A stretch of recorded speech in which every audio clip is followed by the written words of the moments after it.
Somewhere in the back of almost every old mountain community, there was a woman like her. She lived alone. She kept to herself. She did things her own way, and she did not ask for anyone's opinion about it. When the first snows came in October, her neighbors dragged their ladders out, climbed up onto their roofs, and spent a cold morning raking and shoveling, same as they did every year. It was the sensible thing. Everyone knew snow was dangerous on a roof. It could collapse the whole structure if you let it pile up. She watched them from her window and did not move. The snow stayed. More came. By December, her roof was buried under 2 feet of it, and people in town had started to talk. By January, when another foot fell, someone finally went to check on her, not entirely out of concern, if we're being honest, partly out of curiosity, partly because watching that snow sit there month after month had started to bother people in a way they couldn't quite explain. She answered the door before they knocked. She was warm. The cabin was warm. There was a fire going, but a small one, smaller than anyone expected for weather that had been punishing every house in the valley for 6 weeks straight. She had not been struggling. She had been fine. Nobody understood why until the freeze came. 40 days of it. The kind of cold that killed livestock in their barns and cracked the mud chinking off cabin walls and turned the creek into solid ice 3 feet down. The kind of cold that made people ration firewood by the stick and pray the woodpile held. Her woodpile was barely touched. That's the story. And the reason why comes down to something that the Inuit had known for 1,000 years, that Scandinavian farmers built into their houses as a deliberate feature, that the Lakota people used to survive winters on the northern plains, and that this particular woman, through whatever chain of knowledge or hard experience or simple observation, had understood in a valley where everyone else had been clearing their roofs since before they could remember. Snow is insulation, not a hazard to be removed, and what happened in that valley during those 40 days of freeze is the story of what it costs to be right about something that looks wrong. The winter of 1,880 into 1,881 is the one that most people in the northern plains and mountain west still measure everything else against. It began on the 15th of October, 1880, with a blizzard that hit southeastern Dakota Territory before autumn had properly ended. It did not stop. Blizzard followed blizzard through November, December, January, February, March. The rail lines went down in late December and stayed down until the 9th of May, 1881. 130 days of complete isolation for settlements that depended on the railroad for everything. Coal, flour, seed, wheat, kerosene. In the town of De Smet, Dakota Territory, the Ingalls family was grinding seed wheat in a coffee mill to produce enough coarse flour for a single loaf of bread. Charles Ingalls had seen it coming. Before the first October storm, he had noticed the muskrat dens along the creek were built with walls thicker than any he had seen before. He moved his family into town. Most of their neighbors thought it was unnecessary. By December, they were huddled together in buildings with snowdrifts over the eaves, and some of them were thinking about what Ingalls had said about those muskrat dens. Barbara Mays Boosted and her colleagues at the University of Nebraska published a rigorous meteorological study in the Bulletin of the American Meteorological Society in 2020, confirming what Laura Ingalls Wilder had written about. That winter, in the Long Winter, published 60 years after the fact, from memory, every major weather claim she made checked out against historical records. Temperatures routinely plunged to minus 35 degrees Fahrenheit in the Dakota settlements.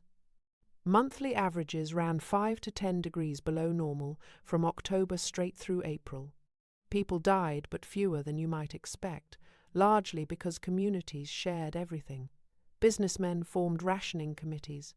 Families moved in together. The town survived, not because everyone had enough, but because nobody held on to more than their share. 6 years later, in the winter of 1,886 going into 1,887, the Mountain West learned a different lesson. A blizzard that started in November just kept deepening, and when the final accounting came in the spring, an estimated 362,000 cattle had died in Montana alone. Some outfits that had run 22,000 head were left with 80. One blizzard lasted 9 consecutive days with winds above 60 miles per hour. A Northern Pacific train near Bozeman was trapped in a drift for 17 days. What separated the operations that survived from the ones that were wiped out was not luck, and it was not location, it was preparation. The smaller ranchers, who had put up hay and built enclosed shelters and who had not trusted the range to feed their animals through the winter, lost far less. The big open-range outfits that had been doing things the same way for 20 years were gone. Theodore Roosevelt owned 2 ranches in the North Dakota Badlands. He lost most of his herd.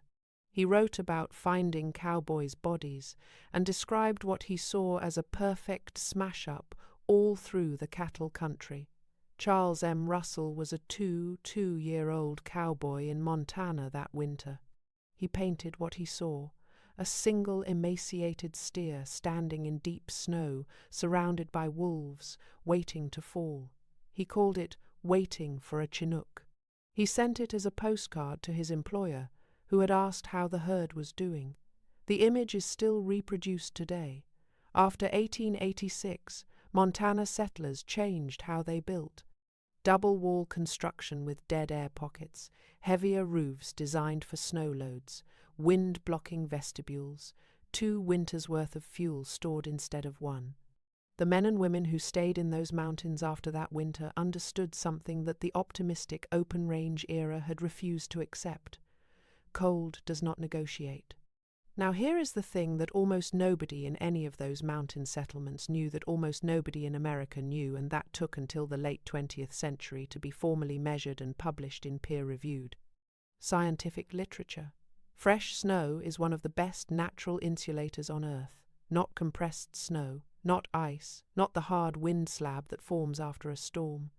Fresh, newly fallen snow, the kind that sits light and fluffy and makes no sound when it lands, has a thermal conductivity between 0.025 and 0.045 watts per meter Kelvin. If those numbers mean nothing to you, here is the comparison that matters. Fiberglass insulation, the pink bats that go into modern wall cavities, has a thermal conductivity of 0.038 to 0.05 watts per meter Kelvin. Fresh snow and fiberglass are almost identical in thermal performance. 12 inches of settled snow on a roof provides roughly the same insulation as a modern 2x4 wall cavity stuffed with fiberglass approximately R12. 24 inches approaches R24, which meets modern building code minimums for attic insulation in many states. This was established rigorously by Matthew Sturm, John Holmgren, and their colleagues in a 1997 study published in the Journal of Glaciology, based on 488 field measurements of snow thermal conductivity taken across the Arctic and Antarctic. They measured everything from new powder snow at 50 kilograms per cubic meter to dense wind-packed slabs at 400 kilograms per cubic meter. The range they found tells you why the distinction matters so much. Fresh powder snow is 90 to 95% trapped air by volume. That is the entire secret. Still air that cannot move, is one of the finest insulators that exists, with a thermal conductivity near 0.024 watts per meter Kelvin. Pure ice conducts heat nearly 100 times more efficiently than that same still air. A snowflake is mostly nothing, mostly frozen space, and that space is what makes it work.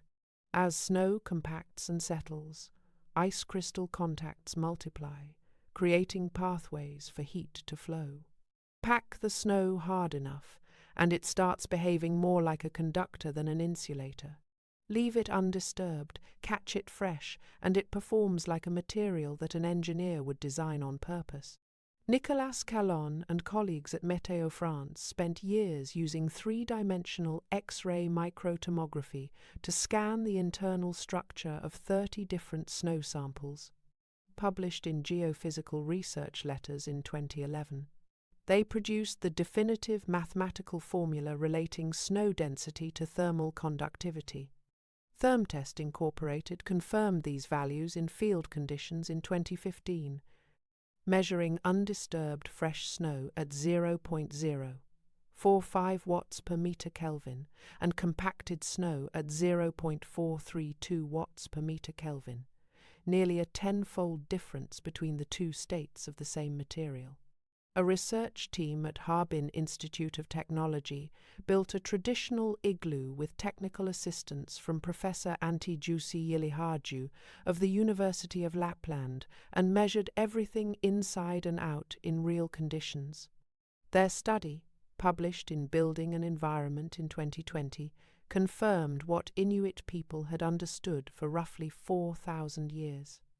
Inside a well-constructed igloo heated by nothing but human bodies, interior temperatures hold between -7 and +16 degrees Celsius, while outside air sits at -45. That is a temperature differential of up to 60 degrees Celsius, 108 degrees Fahrenheit across a wall made entirely of compressed snow and frozen air. When the interior was lined with animal skins, the temperature climbed to between 10 and 20 degrees Celsius, warmer than most houses in modern America keep their bedrooms at night. The 19th century mountain settlers who used snow as insulation were not operating on theory. They were operating on observation. They had watched snow pile up on animal dens and noticed those animals survived conditions that killed their domestic livestock. They had watched certain cabins, the ones with low-pitched roofs and heavy snow cover, stay warm on less wood than the cleared ones. They had spent enough winters in these mountains to start noticing what worked and what did not, independent of what anyone had told them was the right way to do things. Long before any European settler arrived in North America with a handsaw and a bag of nails, the people who had been living through the continent's hardest winters already had this figured out. The Lakota people, on the northern plains where temperatures routinely dropped below -40 degrees Fahrenheit, used snow as deliberate insulation for their teepees. The Denver Art Museum documents this in their collection record on Lakota material culture. Extra warmth during winter was gained by banking snow outside the tipi walls. An inner lining was added to the tipi itself, and dry grass was packed in the gap between the outer cover and the inner lining. The result was a layered thermal envelope, snow on the outside, dead air space in the middle, insulating grass next to the interior that could maintain livable temperatures in conditions that had no business being survivable at all. The women built these structures. The women owned them. The women maintained the insulation system that kept their families alive. This is worth stating plainly, because the knowledge that a snow-covered roof can be warmer than a cleared one, the knowledge that sits at the center of this entire story was women's knowledge in multiple cultures, long before it was anyone's scientific publication. The Cherokee built a specialized winter house called the Assi Small, round, and partially sunken into the earth, shaped like an inverted basket, plastered with mud and clay and bark over a wattle and daub frame. It was designed for one purpose, to be easy to heat. The trader James Adair observed these structures in the 18th century and described their interior arrangements in detail.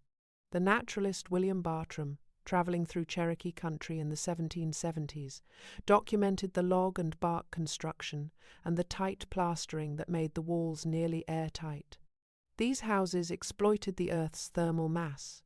A semi-subterranean structure exchanges heat with ground that stays near 50 to 55 degrees Fahrenheit, even when surface air is at -20, and their small size meant that body heat alone could maintain comfortable temperatures. The Mandan, Hidatsa, and Arikara people along the Missouri River, built semi-subterranean earth lodges with entrance tunnels 4 to 5 feet below grade, which functioned as cold traps, where dense cold air settled below the level of the living space, leaving warm air stratified above. Visitors described these lodges as so warm that residents removed layers of clothing indoors in the depths of January. The same principle applied in different materials in a different geography, arrived at independently through long experience with the same physics.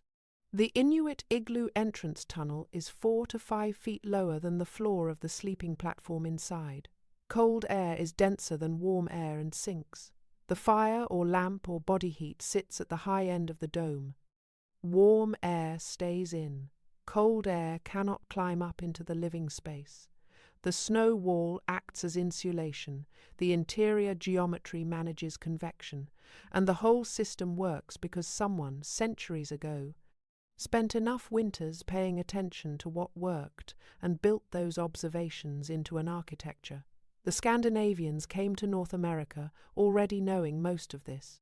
The torvtak, the turf roof, had been standard in rural Scandinavia from prehistory through the 18th century. Construction went like this. Wooden planks went down first, then 6 to 16 layers of birch bark for waterproofing, then 15 to 20 centimeters of living turf. The dry weight of this roof system was approximately 250 kilograms per square meter. In winter, snow accumulated on top of that turf, and the combined system could weigh 400 to 500 kilograms per square meter, 100 pounds per square foot. Norwegian mountain farmhouses in the foothills of the Jotunheimen Range accepted snow accumulation of up to 8 meters as a feature of the building, not a threat to it. Architectural researcher Kotaro Nakamura documented this explicitly. In areas with that level of snowfall, the accumulated snow acted as insulation, keeping heat within the building. The New Sweden colony on the Delaware River in the 1630s brought this knowledge to North America. Scandinavian immigrants who settled across the upper Midwest in the 1880s and 1890s, the same period, when the Great Die-Up was wiping out the open-range operations, built sod houses they called prairie marble, using techniques brought directly from Norway and Sweden. They did not clear the snow off these roofs because the snow was part of the design. The mountain cabins of the American frontier were built with varying degrees of skill, and that variation determined everything. A typical cabin in the 1860s through 1890s measured 12 by 16 to 18 by 18 feet, single room. Walls 6 to 8 feet tall, built from logs 8 to 10 inches in diameter, pine, fir, spruce, or lodgepole depending on the region. The corner notching technique determined how tight the walls would be. Half dovetail notching, common in the Appalachians, produced a tight mechanical joint that resisted pulling apart. Saddle notching, more common in the northern Rockies, was faster to cut but left wider gaps.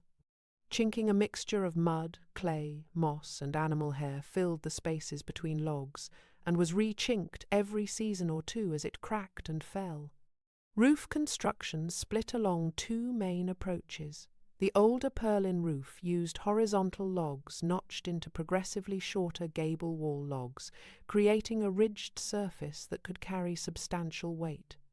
A well-built purlin roof on a solidly constructed cabin could bear 30 to 45 pounds per square foot, the structural equivalent of 2 to 3 feet of settled snow. The rafter roof, built with milled lumber when sawmills became accessible, was lighter but structurally weaker without additional reinforcement. The weight question was real and it was serious. A foot of wet, heavy snow adds approximately 21 pounds per square foot. 2 feet of it on an average-sized roof adds roughly 20 tons of total load. A poorly built cabin with green logs and shallow notching, with walls that had shifted and settled unevenly, that cabin genuinely could not hold it. The neighbors who cleared their roofs every major snowfall were not wrong to do so. They were working with buildings that had genuine structural limits. A well-built cabin was a different proposition entirely. Heavy logs, tight corner joints, stout purlin framing with logs running all the way across the span, that cabin could carry a substantial snow load without strain. And if that snow load happened to be fresh, fluffy mountain powder, which at high altitude in the Rocky Mountains typically ran 8 to 10 pounds per cubic foot rather than the 15 to 20 pounds of wet coastal snow, then 3 feet of it might weigh only 25 to 30 pounds per square foot, well within the structural capacity of good construction. The woman who never cleared her roof knew her cabin. She had built it, or watched it being built, or lived in it long enough to know its limits. She was not guessing. She was applying specific knowledge to specific conditions. In the Colorado Rockies above 11,000 feet, at the mining settlement of Animas Forks in the San Juan Mountains, residents routinely dug tunnels between buildings through packed snow just to move between structures in winter. Snow was not the enemy there. Snow was the landscape. The buildings that held up were the ones whose builders had treated snow as a material to work with rather than a force to work against. In the Homestake mine camp at 13,000 feet near the Continental Divide, 10 miners were trapped above timberline during the winter of 1885. A young miner named Horace Matthews, 24 years old, kept a journal through it. He wrote, "Snow, snow. Will it ever stop? It has snowed continuously for 13 days, and no sign of letting up. We have 3 cabins, all of which are covered with snow, a cookhouse, a bunkhouse, and a woodshed. We have a tunnel driven into the snow for nearly 30 feet to get into these. Their snow-buried cabins were warmer than they had any right to be at 13,000 feet in a Colorado January." Matthews did not know the thermal conductivity formula for fresh snow at various densities. He knew those buried cabins were holding their heat. Now consider what a 40-day freeze actually does to a community. January through February 1899, the Great Arctic Outbreak, the most extreme temperatures ever recorded across the contiguous United States. Sub-zero readings in all 45 states. Fort Logan, Montana, recorded -61 degrees Fahrenheit. Lowell, Wyoming, hit -51. Tallahassee, Florida, dropped to -2, the only sub-zero temperature ever recorded in that city. Wind chills on the northern plains reached an estimated -80 to -100 degrees Fahrenheit. The Mississippi River froze north of Cairo, Illinois, and ice chunks floated south to the Gulf of Mexico. Over 100 people died in Colorado alone between late January and mid-February, documented by the U.S. Weather Bureau. What a sustained freeze like that does is strip reserves. On day 1, a family has a full wood pile, and they are burning their normal amount, and the cabin is holding temperature. By day 5, they have noticed the wood going faster than usual, but it is manageable. By day 10, they are starting to calculate how many weeks they have left. By day 15, they are rationing. By day 20, they are burning furniture. By day 25, they are down to green wood that half burns and fills the cabin with smoke. By day 30, there are decisions being made that have no good options. Every degree of temperature difference between the inside of a cabin and the outside is more heat that has to be generated by the fire. A cabin with 2 walls and a bare roof, no insulation at all, might be losing heat at 6 times the rate of a cabin with 12 on the roof and decent chinking in the walls. 6 times the firewood consumption, 6 times the depletion rate on a supply that was finite when the freeze started and was getting smaller every day. The woman who never cleared her roof was operating at the other end of that calculation. By January, her roof carried 2 feet of settled snow, R24 of insulation from that source alone, on top of whatever her log walls and chinking provided. Her cabin was not losing heat at 6 times the rate of a bare-roofed structure. It was losing heat at roughly the same rate as a well-insulated modern house. She could burn a small fire. She could burn it at a steady rate. She could look at her woodpile after 20 days of freeze and see that it was going to last. Her neighbors could not. There were women like her throughout the Mountain West, and the documentary record of their lives shares a particular texture, described as eccentric, dismissed as unconventional, ultimately proven right. Geraldine Lucas was born in 1866. She grew up in New York City, became a schoolteacher, taught for years, retired, and at the age of 47 made a decision that everyone around her probably considered inexplicable. She went to Jackson Hole, Wyoming, filed a homestead claim on 160 acres at the base of the Grand Teton, and moved there alone. The elevation of her homestead was approximately 6,200 feet. Jackson Hole averages over 11 feet of snow per year. The winters there run from October to May with temperatures that can drop to -50 degrees Fahrenheit. The Teton Range rises to 13,775 feet directly behind her land. She was a 7-year-old, single woman from New York City with no prior homesteading experience, and she intended to live there year-round.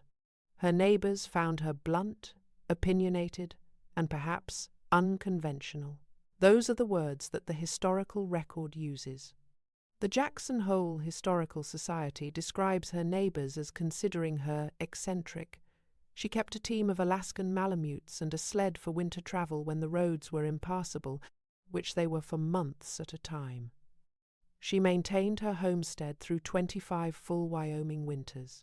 In August of 1924, at age 58, she became the second woman to summit the Grand Teton. Her guide was a 16-year-old named Paul Petzold, who would go on to found the National Outdoor Leadership School. She had not waited to be invited. She had simply decided to go. When Rockefeller's Snake River Land Company began buying up Jackson Hole properties in the late 1920s and early 1930s, the acquisitions that would eventually become Grand Teton National Park, their agents came to Lucas with an offer. Her response, as preserved in the historical record, was this: "You stack up those silver dollars as high as the Grand Teton, and I might talk to you." She died on her homestead in 1938 at age 72. After 25 years of solo mountain living that had started when nearly everyone who knew her expected it to fail within a season. Her property is now a historic district within Grand Teton National Park. The Library of Congress Historic American Buildings Survey documents her structures. Sherry Smith wrote about her life in Montana. The magazine of Western history in the summer of 1994. The historians who studied her recorded that much of what had made her seem eccentric in her own lifetime had become ordinary for Western women by the time anyone was paying attention to her story. She was right about the mountain before the mountain community gave her credit for it. Eleanor Pruitt Stewart was born in 1,876 inches Indian Territory, present-day Oklahoma. She was widowed young, left with a daughter to raise, working as a laundress in Denver when she answered a homesteader's advertisement for a housekeeper in Wyoming. She married the homesteader, Clyde Stewart, took out her own adjacent claim, and set about proving it. She wrote letters to her former employer, Mrs. Coney, that were eventually published in the Atlantic Monthly and collected in 1914 by Houghton Mifflin as Letters of a Woman Homesteader. It has never gone out of print. She described Wyoming winters in terms that were matter of fact rather than dramatic, which made them more unsettling than any exaggeration could have. She wrote of 15 feet of snow on her claim when she arrived. She wrote of learning to read the land and the weather in ways that had no relation to anything she had known before. She was not performing stoicism. She was describing what was normal. Her homestead is on the National Register of Historic Places. A film, Heartland, was made about her life in 1979. Then there were the women that the Foxfire books documented, the granny women of the Appalachian Mountains, the healers and midwives who had been keeping mountain communities alive for generations before any doctor arrived. and who were dismissed as old wives' tale tellers by the medical establishment in the mid-20th century, and whose remedies have been systematically validated by modern herbalism and pharmacology in the decades since. The Foxfire Project began in 1966 at Rabun Gapnakuchi School in Rabun County, Georgia, when high school students started interviewing their elderly neighbors about traditional skills and published the results in a student literary magazine. The magazine became a book. The book became 12 volumes. Nearly 9 million copies have sold.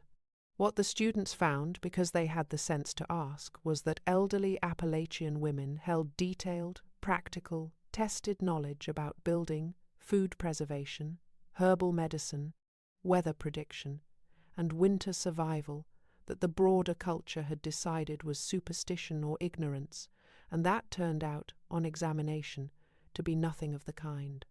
Aunt Ari Carpenter, introduced in the first Foxfire volume, became the project's most beloved figure.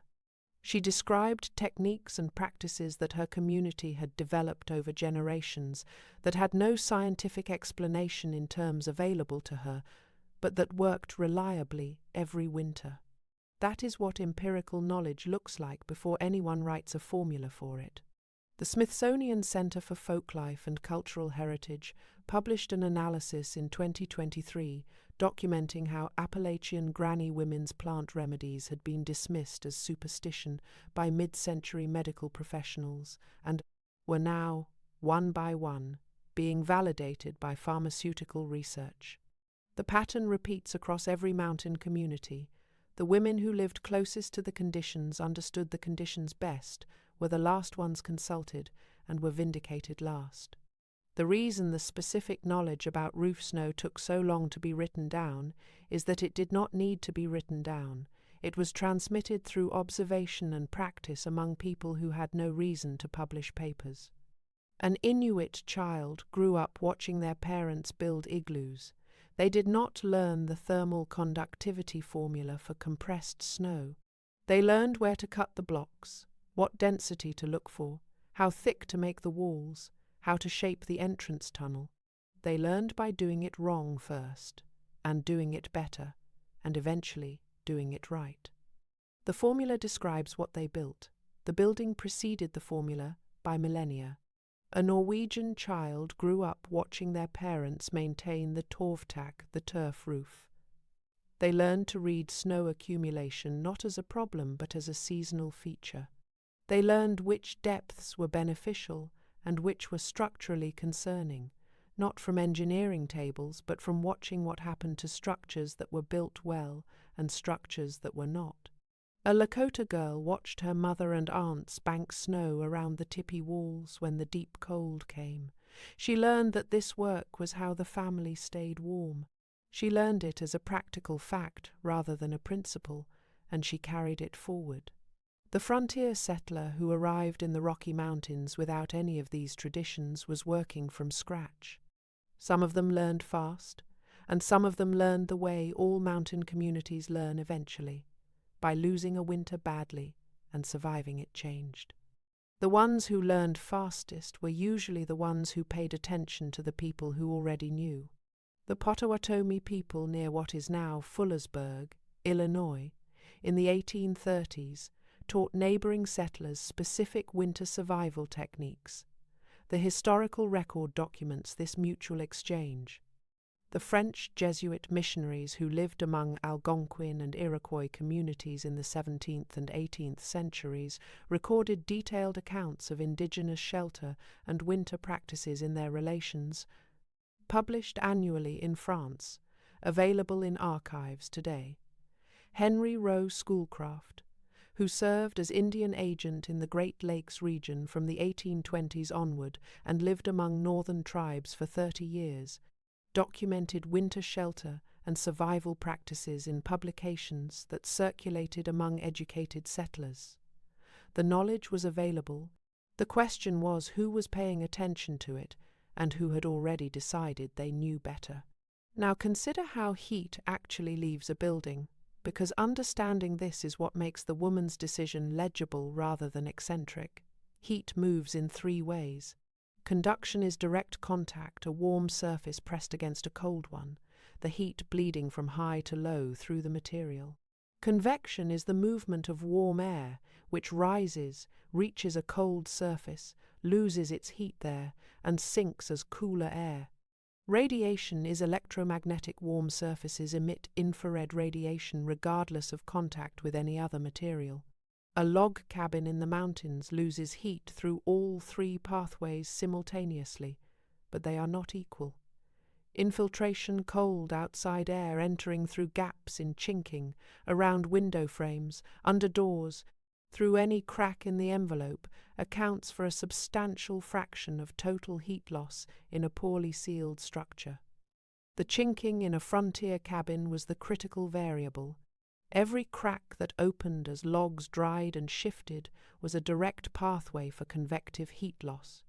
The roof is where it gets interesting. Warm air rises. In a small cabin with a low ceiling, the warmest air in the room collects just below the roof. That warm air conducts its heat directly into whatever material is above it. In a bare-roofed cabin with thin wood shingles, the heat moves from the warm air to the shingle to the cold air above, almost without interruption. In a cabin with 2 feet of settled snow on the roof, the heat moves from the warm air to the shingle to the snow layer, and then it slows down dramatically, because snow at R24 is holding on to that heat rather than passing it through. The roof becomes the most important surface in the thermal equation precisely because it is where the warmest air collects. A wall that is 10 feet tall might average somewhere between the floor temperature and the ceiling temperature on its interior surface. The roof ceiling is sitting in the hottest air in the house, every minute of every day and night. Any difference in insulation at that surface compounds hour after hour, day after day, across a 40-day freeze. This is why modern building codes require more insulation in attics than in walls. A well-built contemporary house might call for R13 inches the walls and R38 to R60 inches the attic. The physics have not changed since 1880. The building codes just finally caught up. The mountain woman with 2 feet of snow on her roof had approximately R24 of insulation from the snow alone, above whatever insulation her log and chinking construction provided. Her neighbours with cleared roofs had whatever value their bare shingles and framing contributed, which, in the best case, was R2 to R4. The difference was roughly R20 of insulation on the most thermally active surface in the building. Multiply that differential across 40 days and the woodpile arithmetic becomes clear. Every cord of firewood she saved was a cord her neighbours burned. The winter that finally answered everyone's questions was not unusual in the way winters like to be dramatic. It did not come in with a blizzard or a single killing cold snap. It settled in. Temperatures dropped in early January and simply did not rise. Day after day, week after week, the cold held. The creek was solid by the second week. The cattle were pulling at their hay bales continuously, and the hay bales were going faster than they should. Firewood that had seemed adequate in October was being measured differently in February. By day 15, people in town were starting to calculate. By day 25, the calculations were not coming out right. The woman with the snow roof was burning her fire the same way she had been burning it in October. A small fire, steady heat, the cabin maintaining its temperature without straining the wood supply. She had not changed anything. She did not need to. The snow on her roof was doing the work that the extra wood would otherwise have to do. The visits from neighbours went from curious to something closer to embarrassed. They had been watching that snow on her roof all winter as evidence of her strangeness, and it was turning out to be evidence of her competence. She did not make much of it. The historical record of women like her suggests they rarely did. Geraldine Lucas, when asked about how she managed her winters alone in the Tetons, spoke practically about the dogs, about the sled routes, about the wood supply and the food preservation and the specific preparations she made before the first October snow. She did not offer this as wisdom. She offered it as what you do if you are going to live there.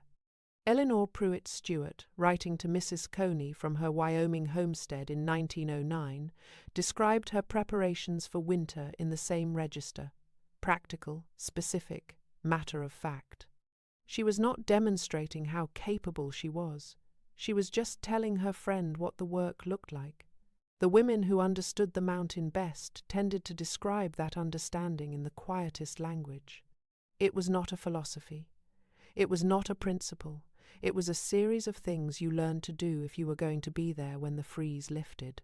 There is a scientific measurement that captures something of the gap between what these women knew and what everyone else was comfortable doing.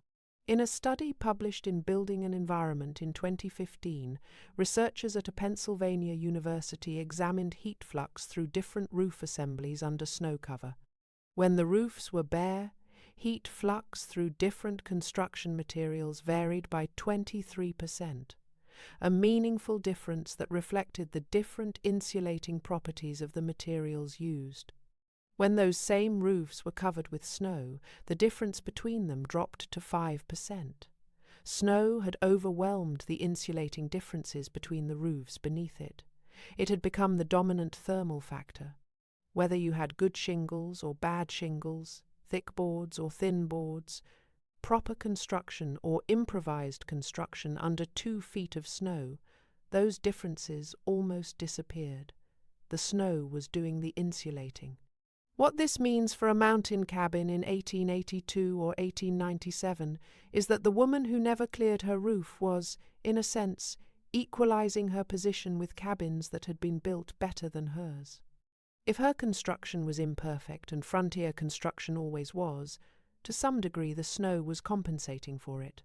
The chinking that had cracked over the summer and not been repaired, the window frame that let in a little cold air, the door that no longer quite squared up with its frame, all of that was being partially offset by R24 of snow insulation on the most thermally critical surface of the structure.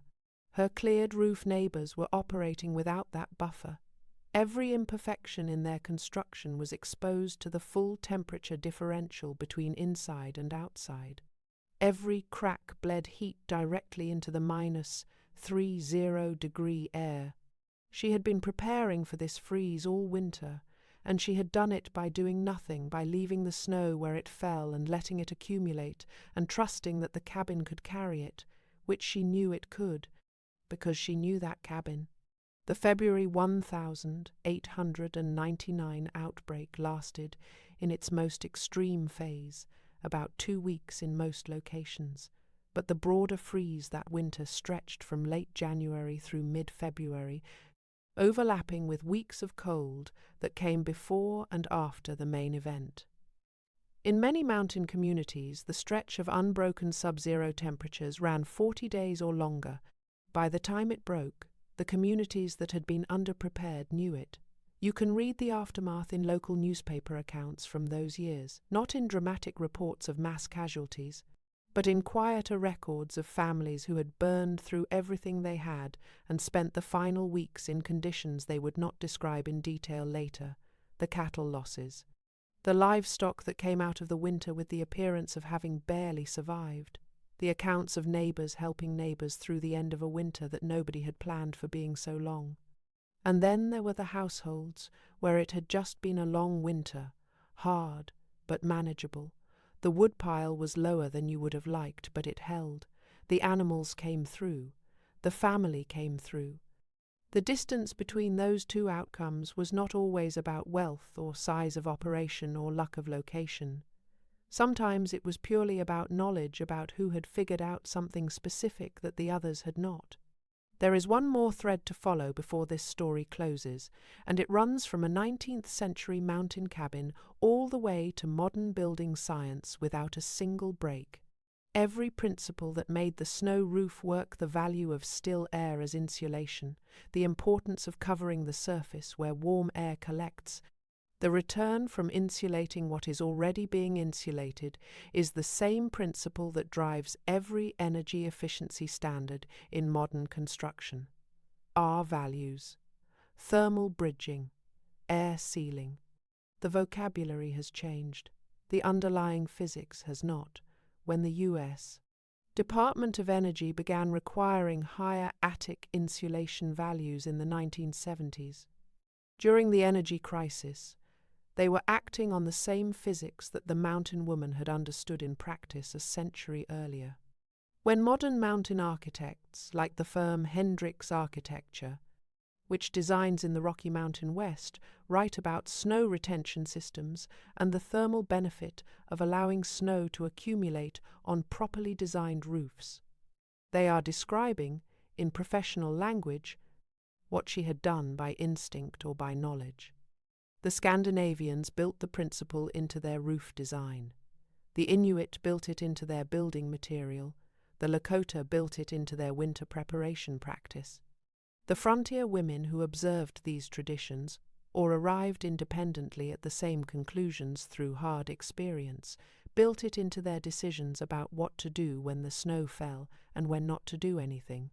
It took until 1997 for a paper in the Journal of Glaciology to put precise numbers to what these people knew: 488 measurements, density tables, thermal conductivity curves. The formula is elegant. Thermal conductivity rises with density, which means the benefit is concentrated in the lightest, freshest snow, which means the time to preserve that insulation is right after it falls, before it compacts, before it is disturbed, before you climb up there with a shovel and scrape it off. There is something about the way knowledge moves through isolated communities, through the mountains, through the long winters, through generations of women doing the work of keeping families alive, that formal institutions are very slow to recognize and very quick to dismiss. The granny women of Appalachia were practicing medicine, in the functional sense of that word, for generations before anyone from the outside came to check whether it worked. The Inuit were engineering thermally efficient structures for millennia before anyone ran heat flux calculations on igloo walls. The Lakota women were maintaining insulated living spaces on the northern plains before anyone wrote a paper on snow's thermal conductivity. Geraldine Lucas was spending 25 Wyoming winters in a cabin at 6,200 feet because she understood those winters, and she was doing it while being described as eccentric by people who could not have survived a single February there alone. What the mountain woman with the snow roof understood and what the 40-day freeze made visible to everyone around her was not a secret, and it was not a trick. It was the result of paying close attention to what the mountain did and deciding to work with it rather than against it. The people who cleared their roofs were not wrong to worry about structural load. On a poorly built cabin, they were absolutely right. The woman who never cleared hers was not being reckless. She was being specific. She knew what her cabin could hold. She knew what the snow would do for her if she let it stay. She had made a calculation that her neighbors had not, and that calculation held up against 40 days of -30-degree weather better than any of them had expected anything in that valley to hold up. By the time the freeze broke, in the way these freezes always eventually break, not with a dramatic warming but with a slow moderation, temperatures edging back toward zero and then above it, the creek shifting beneath its ice, the question about the snow on her roof had been answered.